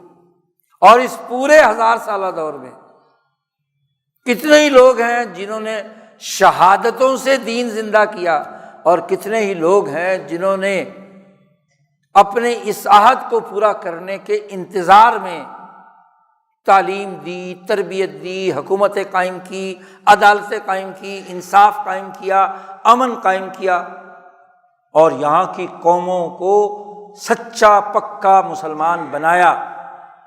مولانا سندھی نے ایک جملہ بولا ہے کہ جیسے عربوں نے دین کو اپنا قومی دین بنا لیا، ایسے ہی اس خطے کے بسنے والے لوگوں نے دین کو اپنا قومی دین بنا لیا۔ نماز ان کی گھٹی میں ہے، کوئی بھی کام کرے نماز چھوڑتا ہے یہاں کا باسی۔ داڑھی ان کی گھٹی میں ہے، فقہ حنفی پر عمل ان کی گھٹی میں ہے، ان کے وجود کا حصہ ہے۔ آپ دیکھیے کہ یہ پوری تاریخ اس میں ان معاہدات پر پورا کرنے کا عمل رہا ہے۔ سید احمد شہید اور شاہ اسماعیل شہید، ان کی شہادت کی اصل حقیقت ہی یہ ہے کہ انہوں نے اس خطے میں بسنے والی اقوام، نہ صرف یہ بلکہ شمال مغربی ہند کا حصہ آگرے تک ہے، دلی تک ہے۔ دلی مسلمان ہوا، آگرہ مسلمان ہوا، مولانا سندھی نے اس کی حدود متعین کی ہیں، جمنا نرمدا سے لے کر دریائے سندھ تک، یہ شمال مغربی ہے۔ ان کی قوتیں سید صاحب کی جماعت کا حصہ ہیں۔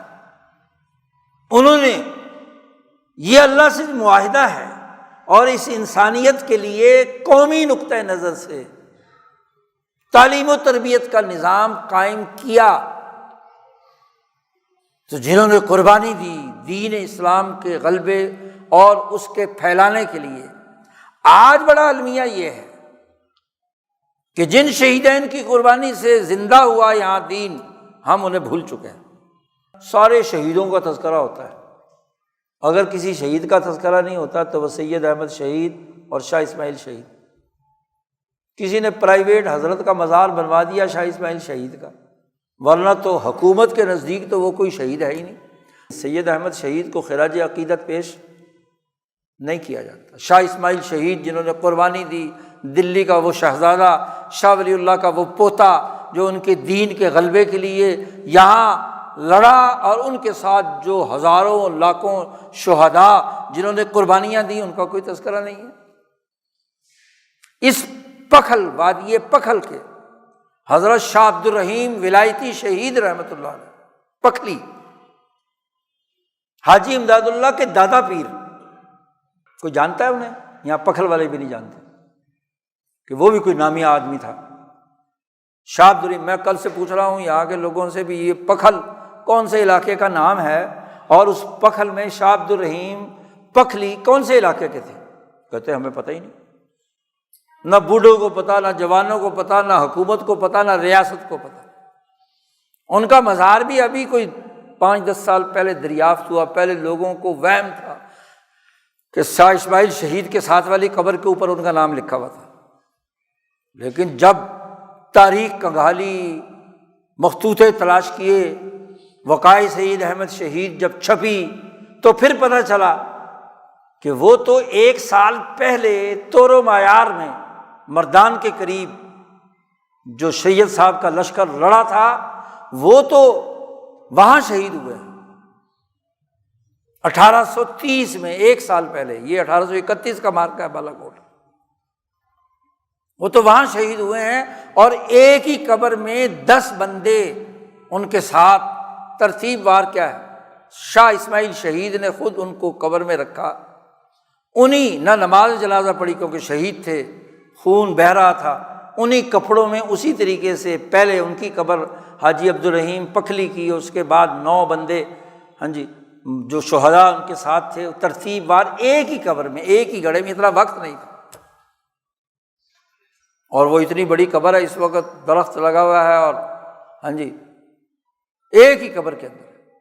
تو شہداء جنہوں نے قربانیاں دیں اس خطے کی، شاہ عبد الرحیم پکھلی اس پکھل سے گئے تھے، اور ایک حاجی جان محمد ان کے ساتھی تھے، دونوں آدمی یہاں پکھل سے گئے امروہے میں۔ شاہ عبد الباری امروہوی، عبد الہادی امروہوی کا چشتی سلسلہ تھا، وہاں ان حضرات سے بیعت ہوئے، سلسلہ میں خلیفہ بنے۔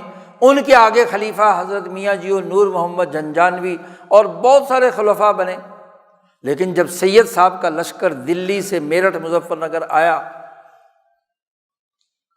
تو شاہ عبد الرحیم پکھلی ان سے مرید ہو گئے۔ جہاد کی تربیت، گھوڑوں کو خرقہ، عہد کو پورا کرنے کا وہ معاہدہ جو ولایت نبوت سے تعلق رکھتا تھا وہ پورا کیا۔ شاہ عبد الرحیم پکھلی نے اپنے تمام خلفاء سے کہا کہ بھائی تم سب پچھلی خلافت منسوخ، چلو اب واپس آؤ، سید صاحب سے دوبارہ بیعت۔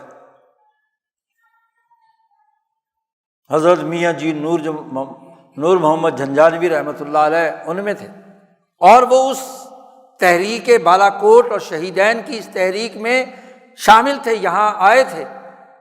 لیکن جو دلی اور یہاں کے درمیان جو رسل و رسائل اور فنڈز وغیرہ منتقل ہوتے تھے، اس سلسلے میں وہ وہاں گئے تھے، پیچھے سے یہ حادثہ ہوا ہے بالا کوٹ والا۔ تو میاں جیو نور محمد جھنجھانوی ان کے خلیفہ ہیں، اور ان کے خلیفہ حضرت حاجی امداد اللہ مہاجر مکی رحمۃ اللہ علیہ ہیں، جن کے خلیفہ حجت الاسلام مولانا محمد قاسم نانوتوی، مولانا رشید احمد گنگوہی ہیں، اور پھر ان کے خلفاء میں حضرت شیخ الہند، ہاں جی حضرت شاہ عبد الرحیم رائے پوری، یہ پورا سلسلہ ان سے وابستہ اور تعلق رہا۔ لیکن آج ہم اس تاریخ سے ناواقف ہیں۔ اور پھر ایک بڑی غلطی جو یہاں ہی نہیں پورے پاکستان میں پھیلی ہوئی ہے، اور ایک مخصوص طریقہ کار کے تحت پھیلائی گئی، کہ یہ تحریک جو سید احمد شہید کی تھی یہ قومی تحریک تھی، یاد رکھو، قومی آزادی کی تحریک تھی۔ اس کو اسلامائز کرنے کا ایک وہابی تصور وہ دماغ میں پیدا کر دیا گیا۔ جو مذہب انگریزوں نے محمد بن عبد الوہاب کے ذریعے سے ایجاد کیا، تشدد کا، قتل و غارت گری کا، یمن کے زیدیوں کے ذریعے سے وہ اس ہندوستان میں منتقل کر کے خود سید احمد شہید کے لشکر میں ایسے سازشی لوگوں کو داخل کیا، ان کے ذریعے سے کہا جاتا پہلی اسلامی تحریک۔ اور اسلامی تحریک کا مطلب یہ کہ وہ اس دھرتی سے جڑی ہوئی نہیں ہے، اور اس کا قومی آزادی سے کوئی تعلق نہیں ہے، خود ساختہ ایک جہاد کا تصور پیدا کر دیا کہ بس مارو، قتل کرو اور تشدد کرو، یہ جہاد ہے۔ آپ کو پتہ ہے سید احمد شہید کے لشکر کا جو توپچی تھا وہ غیر مسلم تھا، سکھ تھا، سکھوں کے خلاف لڑائی لڑ رہے۔ سید احمد شہید کے لشکر میں کتنے ہی ہندو تھے،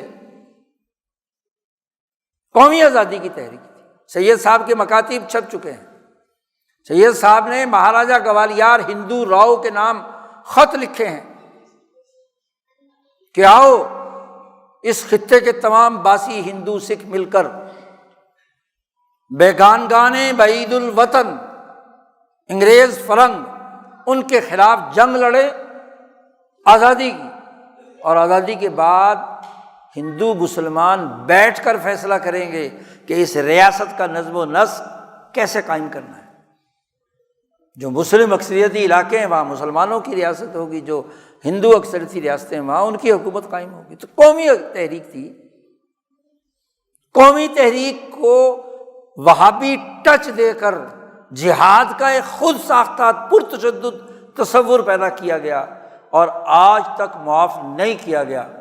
بڑے بڑے نامور لوگ بھی اس کام کے اندر استعمال ہوئے، سیرت سید احمد شہید لکھنے والے، اور جناب اسی طرح سید احمد شہید کے نام پر کتابیں لکھنے والے نے تاریخ کا رخ موڑ دی، اور ان کے نام پر آج تمام تشدد پھیلانے والی جہادی تحریکیں سید صاحب کو بدنام کر کے ان کی ایجنٹ بنی ہوئی ہیں،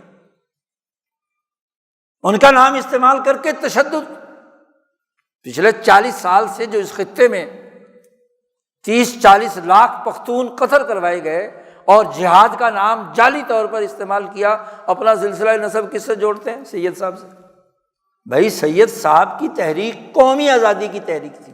حضرت مولانا سید حسین احمد مدنی نے نقش حیات میں اس کی پوری تفصیلات لکھی ہیں،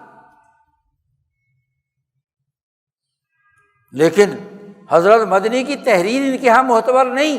جنہوں نے آزادی کی جنگ لڑی اور جنہوں نے نہ کبھی جہاد لڑا نہ سیاست کی، صرف قلم کے دھنی دفتروں میں بیٹھ کر انگریزوں کے اشارے پر کتابیں لکھنے والے، وہ سید صاحب کی پوری تحریک کو مذہبی بنا کر پرتشدد تحریک کا نمائندہ بنا دیتے ہیں، اور پھر اسی کی بنیاد پر سیمینار اور دوسری چیزیں ہوتی ہیں۔ سید صاحب کی تحریک قومی تحریک تھی، اور یہ قومی ہی تحریک تھی کہ باوجود اس بات کے کہ پشاور کا وہ حکمران سلطان محمد، انہوں نے غداری کی تھی سید صاحب سے، تو انہوں نے ان کو معاف کیا کہ نہیں؟ ان کو دوبارہ حکومت دی۔ سیاسی غلطی تو آپ اسے کہہ سکتے ہیں، لیکن اگر وہ تشدد کی تحریک ہوتی تو یہاں تو ماشاءاللہ جہادی تنظیمیں ایک دوسرے کی گردن کاٹتی رہی ہیں۔ یہ جو 7 بڑی تنظیمیں افغانستان میں لڑتی رہیں جہاد کے نام پر، انہوں نے مخالف تنظیم کے بندوں کتنے قتل کیے؟ سید صاحب نے یار محمد کی لشکر کو قتل کیا، سلطان محمد کے لشکر کو قتل کیا۔ انسانی بنیادوں پر بات ہے نا۔ حتیٰ کہ رنجیت سنگھ کو سید احمد شہید کے واقعات میں لکھا ہوا ہے، یہیں دریائے سندھ کے کنارے پر جو مذاکرات ہوئے، جنرل انٹورا جو رنجیت سنگھ کے لشکر کا سپہ سالار تھا، فرانسیسی، جس نے رنجیت سنگھ کی فوج منظم کی ہوئی تھی، اس نے جب اپنا لشکر بھیجا اور ادھر سے سید صاحب اس وقت پنجتار میں موجود تھے، تو سید صاحب نے ایک سفارتی، انہوں نے کہا کہ جی آؤ بات چیت کرتے ہیں۔ باقاعدہ مذاکرات کے لیے جنرل انٹورا سے آئے اور وہاں بات چیت ہوئی۔ رنجیت سنگھ نے کہا کہ ہم آپ کی حکمرانی یہ دریائے سندھ سے پار کے علاقے پر قبول کرتے ہیں، بس آپ ہمیں ٹیکس دے دیا کریں۔ سید صاحب نے کہا کہ حکمرانی کے لیے ہم نہیں آئے، بلکہ ان کے نمائندے نے کہا ہم آئے ہیں دین کی اساس پر انسانوں کی عزت، حفاظت اور وقار کے لیے، ہماری دنیا کی کوئی غرض نہیں ہے۔ حکومت تو تم بادشاہوں کا کرنے کا کام ہے، ہم تو کہتے ہیں ظلم اور ستم ختم ہونا چاہیے۔ اس نے کہا جی اگر رنجیت سنگھ جو ہے سید صاحب کی حکومت تسلیم کر لے تو سید صاحب کیا معاملہ کریں گے اس کے ساتھ؟ تو سید صاحب نے کہا کہ اگر وہ میری بات مانے، اگر مسلمان ہو جائے تو میں اپنی بیٹی اس کے نکاح میں دینے کے لیے تیار ہوں، سید ہوں اور سید کی بیٹی رنجیت سنگھ کے نکاح میں دینے کے لیے تیار ہوں، وہ مسلمان ہو جائے، اور اگر مسلمان نہیں ہوتا تو عدل و انصاف کی بات پر کرے تو تب بھی میں راستے سے ہٹ جاؤں گا۔ ہمارا مقصد قتل و غارت گری اور ظلم کو روکنا ہے، جو ظلم انہوں نے شروع کیا ہے۔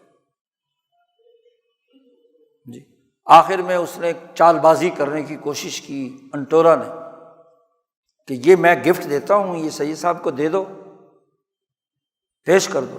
تو سید صاحب مجھے کیا گفٹ دیں گے؟ تو وہ جو مذاکرات کار تھے انہوں نے کہا کہ سید صاحب تو درویش آدمی ہیں، کوئی جبہ دے دیں گے، کوئی پگڑی دے دیں گے، کوئی ٹوپی دے دیں گے، اور کیا دے دیں گے؟ تو کہنے لگا کہ نہیں نہیں، یہ تو ہم نہ پہنتے ہیں نہ کچھ ہے، تو آپ ہمیں ایک گھوڑا دے دیں، سیاسی چال، کوئی خچر دے دے، کوئی اسلحہ دے دے۔ انہوں نے کہا کہ زمین ادھر سے ادھر ہو سکتی ہے، گھوڑا آپ کو نہیں دیا جا سکتا، تلوار آپ کو نہیں دی جا سکتی۔ اس نے کہا اس میں کیا حرج ہے؟ انہوں نے کہا مولوی ہے، بیوقوف ہے، ہو سکتا ہے اس کو بیوقوف بنا لیا جائے۔ کافی دیر جب بحث ہوتی رہی، کہا کہ اچھا تم جا کر سید صاحب سے بات کرو، شاید وہ گھوڑا دینے پر راضی ہو جائیں۔ انہوں نے کہا ہمارے ہاں کوئی امیر اور سید یہ ان معنوں میں نہیں ہے کہ اس کے اور میں اور سید برابر ہے، یہ تحریک مساوات کی تحریک ہے، ہر سپاہی وہی حق رکھتا ہے۔ اس لیے کوئی مسلمان سپاہی کسی کو اگر امن دے دے جیسے کہ صحابہ کے ہاں بعض صحابہ نے دیا تو رسول اللہ صلی اللہ علیہ وسلم اسے تسلیم کر لیا، حالانکہ نبی موجود ہیں۔ تو میں اور سید صاحب برابر ہیں اس معاملے میں، میں تمہیں ایک تھوڑی سی اگر تم کمچی بھی مانگو گے تو نہیں دوں گا، اس لیے کہ اس کا سیاسی مطلب یہ ہے کہ ہم نے ٹیکس دے دیا۔ گھوڑا دینے کا مطلب، جنگی اسلحہ دینے کا مطلب تو پھر خراج دینا ہے نا، تو تم مجھے پھنسانا چاہتے ہو، ایسا آپ کبھی نہیں ہوگا۔ تو قومی تحریک کو اگر صرف لڑنا مرنا ہی تھا تو رنجیت سنگھ سے مذاکرات کیوں ہو رہے تھے؟ لڑکی دینے کے لیے بھی سید صاحب کیوں تیار تھے؟ اس لیے کہ وہ صدقوا ما عاہد اللہ علیہ، جو انہوں نے ارادہ، عزم، قربانی، نظر مان لی اس میں وہ سچے تھے۔ وما بدلوا تبدیلا، یہ شہادت۔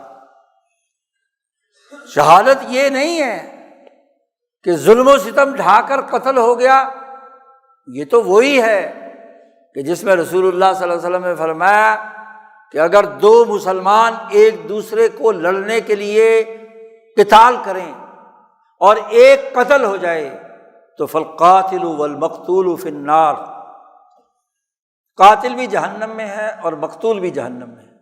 صحابہ نے پوچھا یا رسول اللہ قاتل جہنم میں جائے تو بات سمجھ میں آتی ہے، مقتول کیوں جہنم میں گیا؟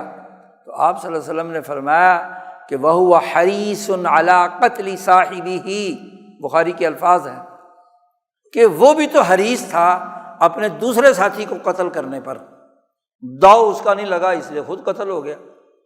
تو حرص، ظلم، زیادتی کے بعد بنیاد پر اگر مسلمان بھی مسلمان کے ساتھ لڑے، شہید وحید کوئی نہیں ہے، وہ تو سب جہنمی ہیں۔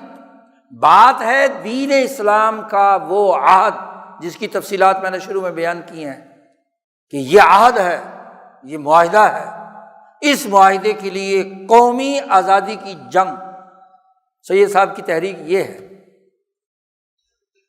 قومی ہیرو ہیں، یہ قومی تحریک ہے، آزادی کی تحریک ہے، ولی اللہ تحریک ہے۔ سید صاحب پر جب یہاں کے مولویوں نے 500 مولویوں نے فتویٰ لگایا پشاور کے کہ یہ ملحد اور زندیق اور کافر، سید صاحب نے جو دوبارہ پشاور فتح کیا اور یار محمد گرفتار ہو کر سامنے آیا، اس سے جو بات چیت ہوئی اس نے کہا جی میرا قصور نہیں ہے، یہ بغل میں سے فتویٰ نکال کر دکھایا، یہ 500 علماء پشاور کا فتویٰ ہے کہ آپ ملحد اور زندیق ہیں، اسلام سے آپ کا کوئی تعلق نہیں ہے، آپ فقہ حنفی کو نہیں مانتے۔ سید صاحب نے اس پر اتنا لمبا چوڑا خط لکھا اور پھیلایا جو آپ کے مکاتیب میں موجود ہے کہ بھائی میں شاہ عبد العزیز دہلوی کا مرید ہوں اور وہ شاہ ولی اللہ کے بیٹے ہیں، میں ولی اللہ فکر پر قائم ہوں جو قومی آزادی کی کردار ادا کرنے والے ہیں، میں ملحد اور زندیق کیسے ہو گیا؟ اور پھر ایک ایک بات کا جواب دیا ہے سید صاحب نے۔ تو سید صاحب کی تحریک کو صحیح تناظر میں سمجھنا، اور وہ بھی ہزارے والوں پر لازمی اور ضروری ہے۔ اب ہزارے وال سوچیں کہ سید صاحب کو قتل کرانے والوں میں ہے، سوچو، یا سید صاحب کے لشکر اور ان کی قربانیوں کو قبول کرنے والے ہیں؟ جی قبول کرنے والے ہیں نا، اسلام کی قربانی دی ہے، دین کے غلبے کی قربانی دی ہے، معاہدے کو پورا کیا ہے، ان کی شہادت نے دین زندہ کر دیا۔ جہاں جہاں سید صاحب کا لشکر گزرا، جن جن بستیوں میں ٹھہرا، ان بستیوں میں دین اسلام آج بھی محفوظ ہے، ان کی قربانی سے محفوظ ہے۔ تو ایک تو ہمیں ان تحریک شہیدین کے بارے میں صحیح مطالعہ کرنا چاہیے، سید احمد شہید کی تحریک کا صحیح مطالعہ مولانا سید حسین احمد مدنی، وہ بھی سید ہے، ہاں جی، ان کی جدوجہد سے کیا جا سکتا ہے۔ ولی اللہ سلسلے کی پوری تاریخ، ان کی لکھی ہوئی کتابیں، ان کے مکاتیب، ان کے تمام چیزیں جو محفوظ ہیں، یہ جو بعد میں گھڑ کر تاریخ بنا کر تم لوگوں نے ہاں جی ان کی تاریخ کو مسخ کر دیا، اس سے برات کا اعلان کرنا ضروری ہے۔ شہیدین کی روحوں کو اس سے بڑھ کر اور کوئی تکلیف نہیں ہو سکتی۔ اور پھر یہ بھی کہہ دیا کہ ایسے شہید جو ہے ولا تقولوا لمن یقتل فی سبیل اللہ اموات، ان کو مردے مت کہو، بل احیاء ولکن لا تشعرون، وہ تو زندہ ہیں، تم شعور نہیں رکھتے، تمہاری عقل ماری گئی۔ انہوں نے اللہ سے جو معاہدہ کیا، ریاست سے جو معاہدہ کیا، قوم سے جو معاہدہ کیا، جماعت سے جو معاہدہ کیا، اس کو پورا کیا۔ منہم من قضی نحبہ ومنہم من ینتظر، انہوں نے اس معاہدے سے انحراف نہیں کیا۔ اب چونکہ ہمیں انگریزوں کی عادت پڑی ہوئی ہے، جنہوں نے ہر قدم قدم پہ معاہدہ کیا اور معاہدہ توڑا، غداری کسی، میر جعفر سے لے کر فقیر عزیز الدین جو رنجیت سنگھ کا وزیر اعظم تھا اور امبالہ میں انگریزوں کے ساتھ مل کر غداری کی رنجیت سنگھ سے، اور پنجاب اور خیبر پختونخوا پر قبضہ کروایا ایسٹ انڈیا کمپنی کا، یہ مسلمان غدار منافق جنہوں نے یہ عہد کیا تھا کہ لا یولون الادبار، لیکن پھر بھی انہوں نے پشت پھیر کر معاہدے سے انکار کر دیا۔ آج پاکستانیوں کو اپنے گریبان میں جھانکنا چاہیے کہ کیا یہ ان منافقین کے متبعین ہیں یا ان مخلص من قضا نحبہ کے متبعین ہیں۔ اللہ سے دعا ہے کہ ہمیں جو سچے اولیاء اللہ علماء ربانیین ہیں ان کی قربانیوں کو صحیح تناظر میں سمجھنے، ان کے نظریے اور فکر کے انتظار میں بیٹھنے، منہم من ینتظر، جو زندہ ہیں وہ ان کے معاہدات کو پورا کرنے کے لیے کردار ادا کریں، وہ تبدیل نہ ہوں اور منافقوں کے پیچھے نہ چلیں۔ تو منافقوں سے برات کا اعلان کرنا اور سچے لوگوں کی اطاعت کرنا، کونوا مع الصادقین، سچوں کا ساتھ دینے کا حکم جو اللہ پاک نے دیا ہے اس کو اختیار کرنا، یہ آج کے دور کا تقاضا ہے، یہی کامیابی کا راستہ ہے، اور یہی راستہ ربنا آتنا فی الدنیا حسنہ، دنیا کے تمام معاہدات کو پورا کرنے والا ہے، اور وفی الآخرۃ حسنہ، اور آخرت کی حسنہ اور ترقی کا بھی ہے۔ اللہ تعالیٰ عمل کی توفیق عطا فرمائے۔ وآخر دعوانا ان الحمد للہ رب العالمین۔